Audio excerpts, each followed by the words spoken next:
So, Beth, do you want to share with us how your career as a realtor led you to the path of what matters? I'd love to. Thank you so much. It's such an honor to be here today and to be a part of the Keller Williams family. It's just such a wonderful fit that I have been waiting for my whole career. My volunteer career basically started out when I was a child. I was inspired by my grandfather, who was a World War II POW survivor in Germany. He really credited the Red Cross for his survival because they would send packages to his prisoner of war camp. He would actually trade his cigarettes for vitamins. Believe it or not, people would prefer to smoke than take vitamins. Lucky for my granddad, I guess. But as soon as he was released, the first thing that he did was he went to the American Red Cross office in Arlington, where he was living, and donated $50, which was a lot of money in the 40s. And since then, he dedicated a lot of his time to giving back through the Red Cross. So as a child, I watched him volunteer. And I decided, as I was raising my children, that I wanted to be an example to them as well. So I started working with the local American Red Cross and just started to do things in the community. And I was chair of the local American Red Cross in Front Royal, Virginia, which is where I work now, associated with the Manassas Keller Williams office.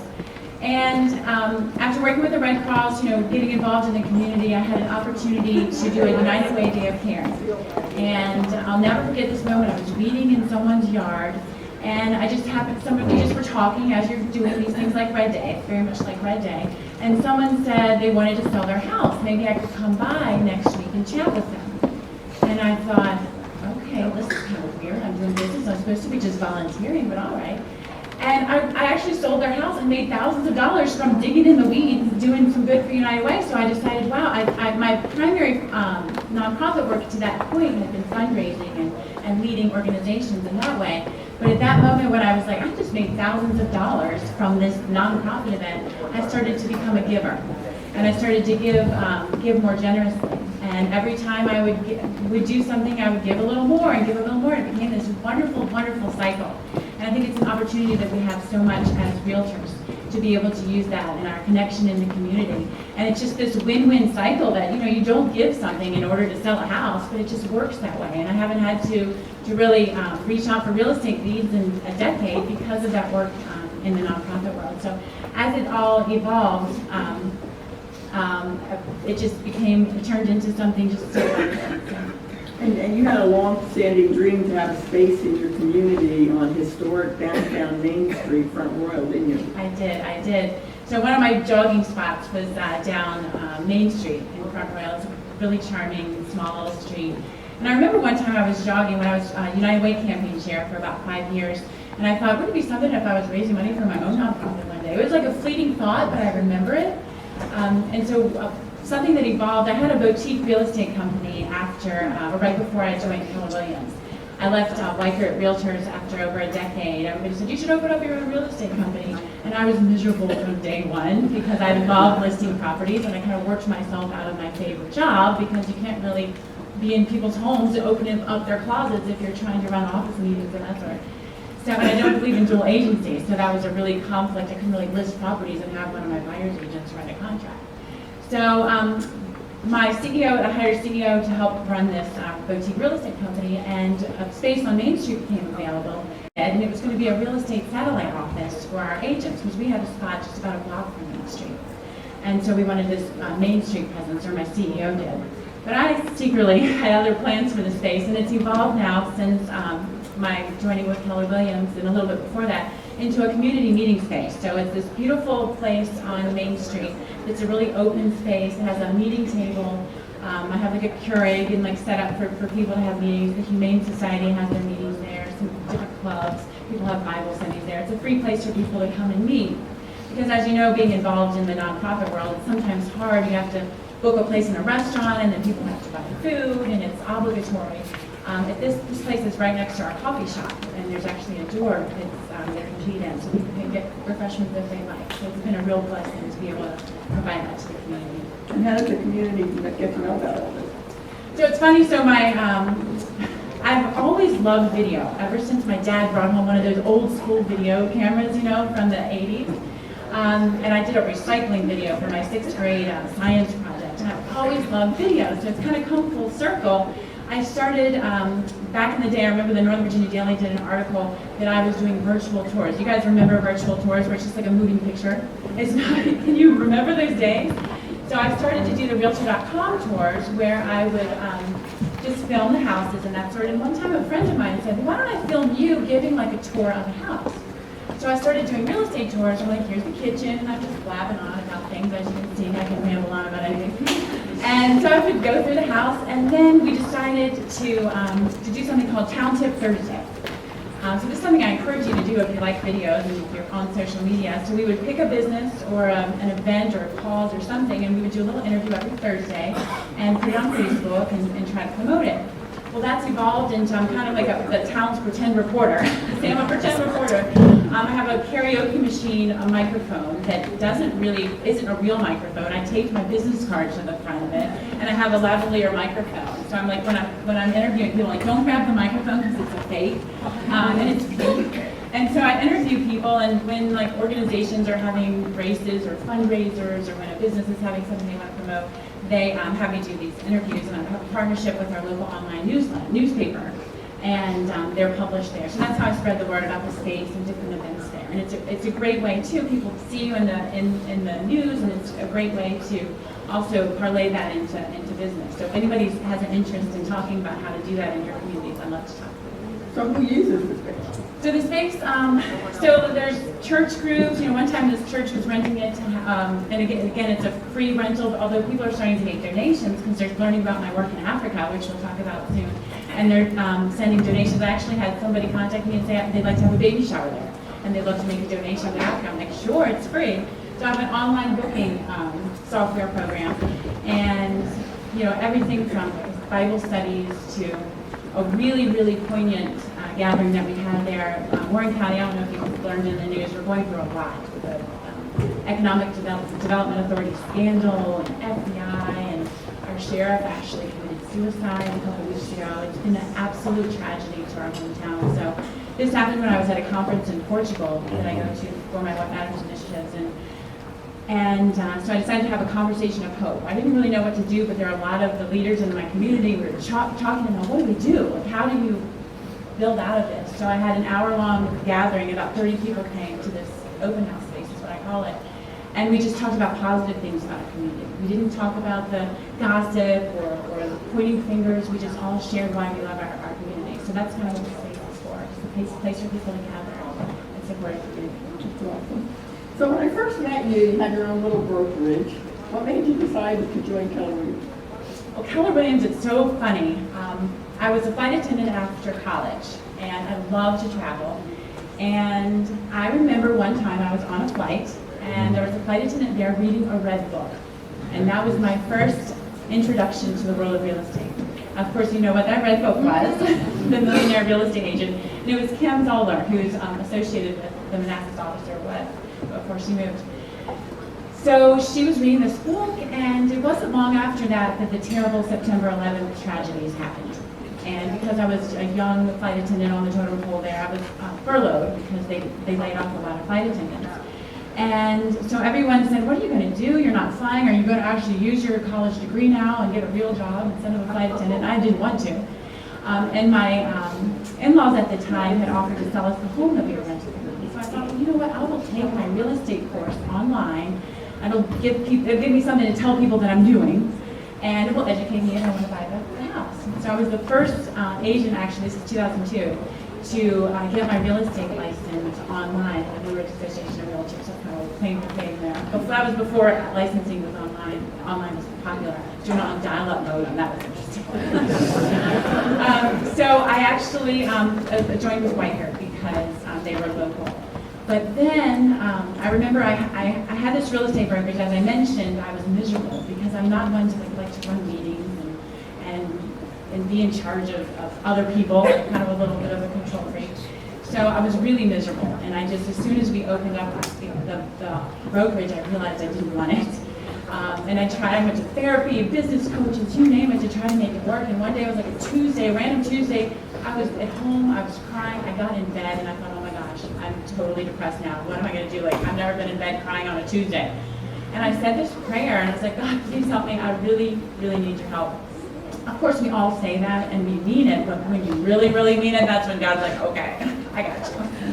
The phone call came in about 5 minutes after that prayer, no joke, and it was somebody who heard, this is so funny, somebody heard somebody trying to steal a real estate lead in a grocery store because they no, Beth Waller, you don't want to call her because she's like closing down her company or something. She's going through a midlife crisis. You don't want to call her. And somebody heard that, told their mom, who told their daughter, who worked at Keller Williams, who called me and said, I hear something's going on. Have you ever called out Keller Williams? Crazy, right? So that started this wonderful series of events that led me to being here today, which is amazing. And I was listening to the one thing, I listened to books on Audible because I fall asleep reading. And when I played Gary Keller's The One Thing, and it opened with the song, his favorite song. Has anybody heard that on Audible? His One Thing on Audible opens with his favorite song. I thought that's the guy I want to work with. Because I love music, as you can tell, since I changed my entire life based on a song being played. So what about Keller Williams was it that made you decide to? So when Lee and her wonderful folks sent me and my team at the time, I used to have a team, now I'm working on my own, but the team that was working with me with my brokerage, she sent us to the family reunion, and I was blown away. Just seeing the culture, like why we're here today, that's what brought me to Keller Williams. And, you know, I'm speaking to the choir here, we all know about giving back, and we all believe in it and love it, but my passion is making the whole world want to know what we feel when we give back, and to be a part of a huge organization that's doing that with wonderful people that have resources, more than most people in most careers, to be able to give back. It was just an opportunity that literally was an answer to prayer, literally. And also when I met you, you had an office, the office you talked about behind the open house space. Yes, so that, what have you done with that? So that office I've been able to turn into a nonprofit center. So because I had this, it's a little historic old house right behind Main Street with a nice parking lot. I've been able to turn that into a place where nonprofits can have their office space. Because as a nonprofit, you don't have a lot of money to pay rent. So I'm able to give a rent-free place for them to stay. And it works great because they can be at the office. It looks like I have more people coming and going. It's a win-win. They also help me, I pay them to help run my open house space. Because of course, you know, when you're on appointments or here and people want to book the space or have questions. So it's really great. It gives them a source of income and gives me somebody in the space, and they're just wonderful supporters.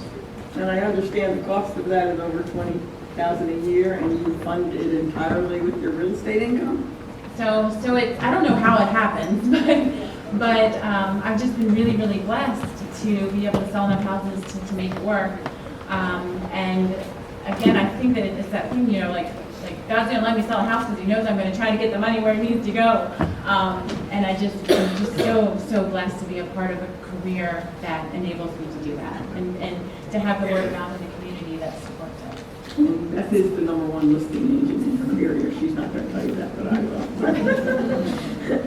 So I understand you have more plans for this Cloud Street space. Yes, so I have these crazy ideas. I have these crazy big ideas. I look at them, they're like these red balls in the air, and one of them's gonna come true one day.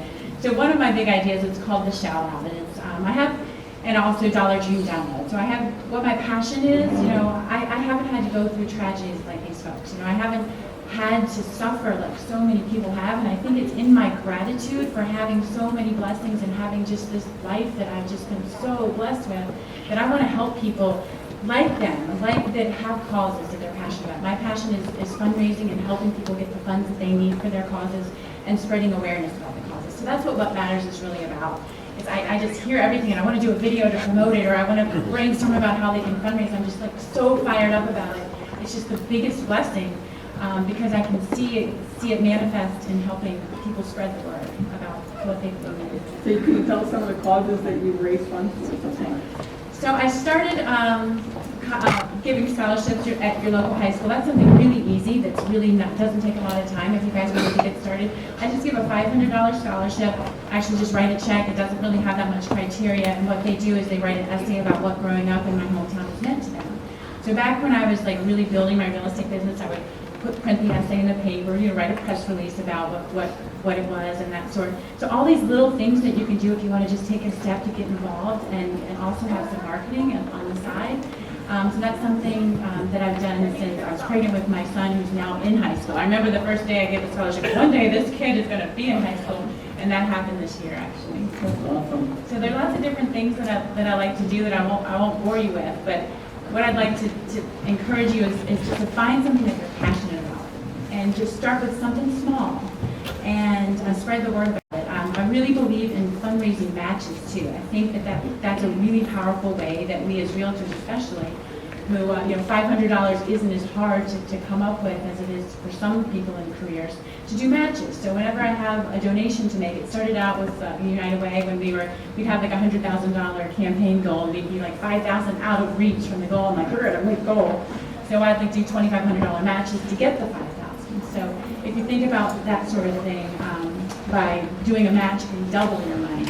And I'd love to, if anybody has ideas, like I said, I'm passionate about helping people raise money and spread awareness. I would love to do an interview. I do my interviews on Facebook. There are these silly little What Matters interviews, and I could interview you about your match cause and help to promote what you're doing, so that you could see what I do and maybe then implement it for yourself. That's awesome.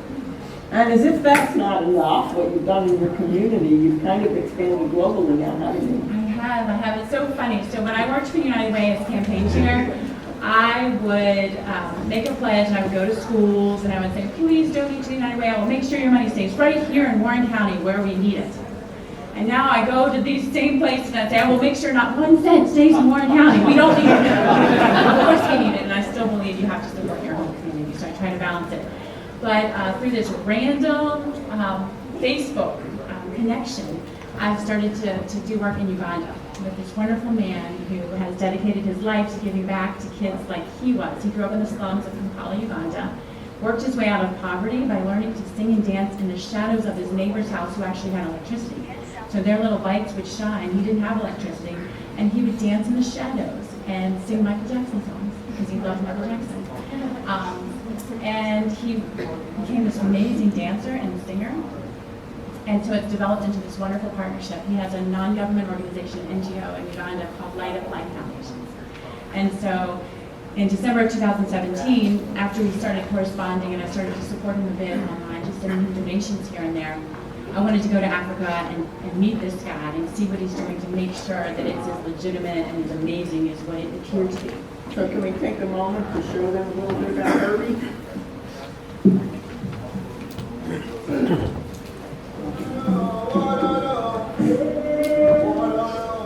So why am I telling you all this? It's not all about having a lot, because I don't have a lot.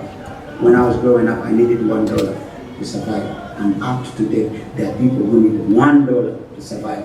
If it wasn't happy to help me, I wouldn't be able to help myself at this age. But right now, because Happy has helped me, I am able to help myself. Zabi's dream has come true. That's what dream told Maisha on to grow big. I think it's a dream come true. I would really want to welcome everyone to come on the ground to witness what is being done in Maisha. So you can help us by coming and visit us and work with us to change these children and people's lives around who we reach out to. You can help us by advising us the best way how we can do it, because we're growing. If you come and support, you join in, you give us a hand, tomorrow you're saving somebody, because most people that are thugs today, that are prostitutes.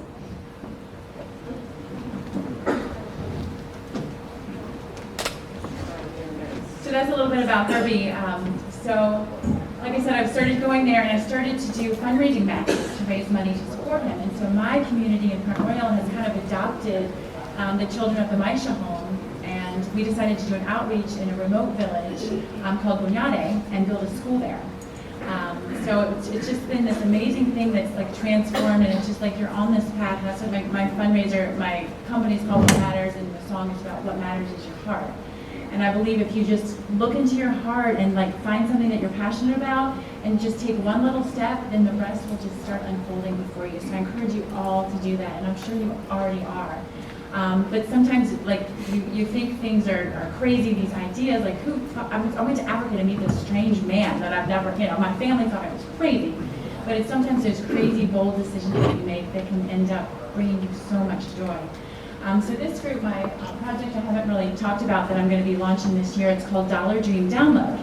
And the first beneficiary is going to be Herbie and the Children of Light of Life and the Village of Bunyade. And our next project is to build a water supply in this village of Kasanda, where their water supply is actually, they share it with it's a watering hole that cows use. And tadpoles are in there. It's terrible. And they have to walk like half a mile to get to this terrible water source. Kids are sick all the time. It's just a miserable place, and they don't have a school in the area. So that's our next outreach project that we're going to do. So didn't you do something where you started, you were going to do a fundraising match thing for the school? Yeah, I've been, as realtors, we're really busy, and I love fundraising that sort, but sometimes it's easier just to sell another house. So my match campaign worked out really with me just selling houses for that. But how much did you donate to this? It ended up being like well over $25,000 just for the school project alone. But the partnership that I've had with my community, I've been able to raise probably in total through my 501c3. I became a 501c3 so that people had an opportunity to have a tax deduction when they donated to my matches. So I don't have any overhead because that's all funded through real estate, but now people can get a tax deduction. And I think I've been able to raise around $15,000, mostly from my community and my friends and wonderful Keller Williams people who have donated as well. And that has enabled, I love it. I can be like the eyes and ears of my community who can't go to Africa. I'm blessed with a career where I'm negotiating contracts in the back of the car with 6 kids on top of me because we're saving money by getting one car to go to check on the school. It's just such a blessing. Every time I go to Africa, I tell my clients you'll be able to reach me better because I won't be on appointments all day. I'm in this remote village where we built this school that has no electricity, but my cell phone works fine. Better than it does out in Browntown and Oregon. So I'm going to Africa, but you'll be able to reach me. Because I'm not, it's crazy, because the children there, they know that I'm there because I sell homes. So Auntie Beth, you missed a phone call. Auntie Beth, can we get you some tea while you talk on the phone? Whereas my 13 and 15-year-old at home are like, Mom, you're on the phone again? And they're playing their mom, and they're like, please, here, Auntie Beth. I know I'll bring them more marshmallows if I sell more houses. So it's just been a really, really good blessing. And I was talking real briefly about, I want to mention the Dollar Dream download. So the concept is something that I hope will be able to be duplicated to raise money for lots of other causes. So the concept is you have a dream, a cause, right? And you have a song. And so the song is uploaded to iTunes and Google Play and that sort. And you can say when you upload those what the cost for the download would be. So it's around $1, like 99 cents to $1.29. So the idea is to have a viral social media campaign, kind of like the Ice Bucket Challenge.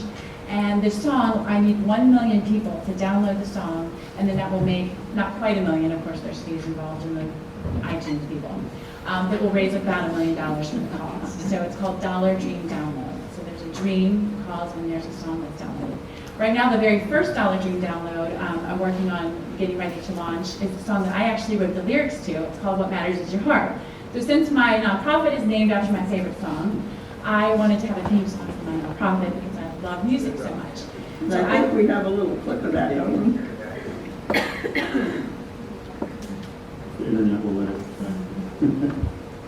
It's currently on iTunes. What Matters Is Your Heart. What matters is your heart. You gotta let it shine. What matters is your heart. What matters is your heart. You gotta let it shine. What matters is your heart. We decide to find what matters is your heart. Spread your love and light throughout the day and night. Let us join our hearts as one and make a change in this world. Just because what matters.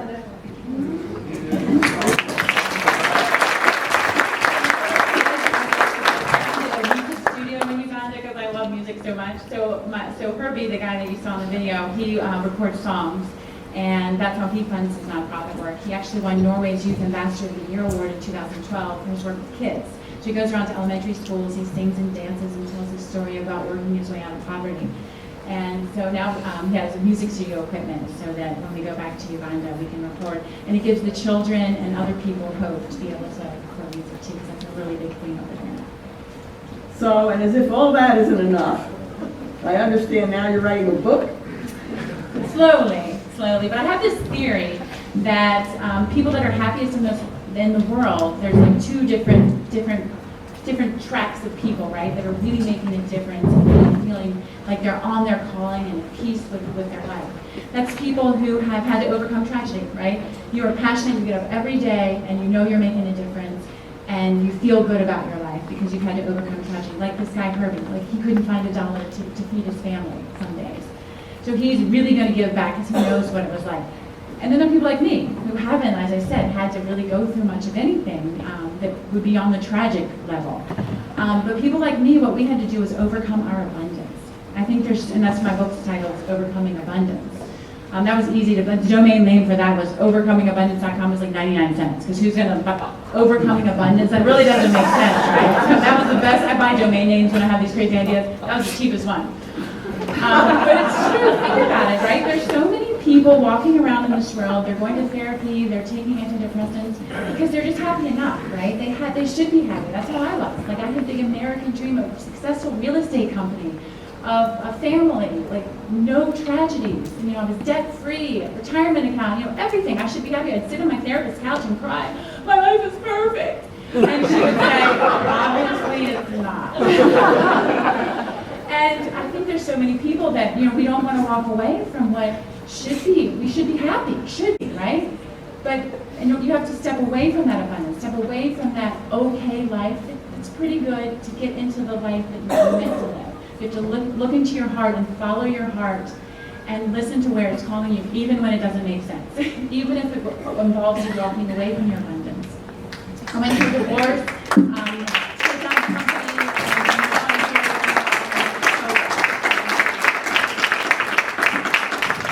The key thing is you share so much about abundance to help other people. That is really great. You're just incredible as an agent, as a person. And you've not only impacted your community, but now impacted people and overseas.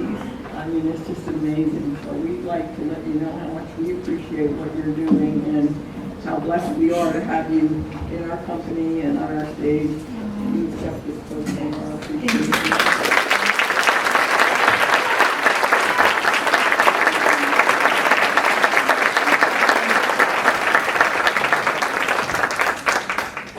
I just want to draw a little highlight under, because I don't know if this point came out enough, but part of Beth's passion is really to be a resource for what we are all here for today. So if you have ideas and things you're thinking of, after our rehearsal yesterday, we were talking, I was telling her about projects that I'm involved in here and there and what we're trying to raise money for right now. And she was like, oh my gosh, I got great ideas for you. Do this, do this, do this, do this. I was online, in 10 minutes putting out what she told me, going, okay, we got to do this next. We'll be able to raise more money with these ideas. So, approach her. She's definitely a resource and has a passion for helping you get to making the difference you want to make.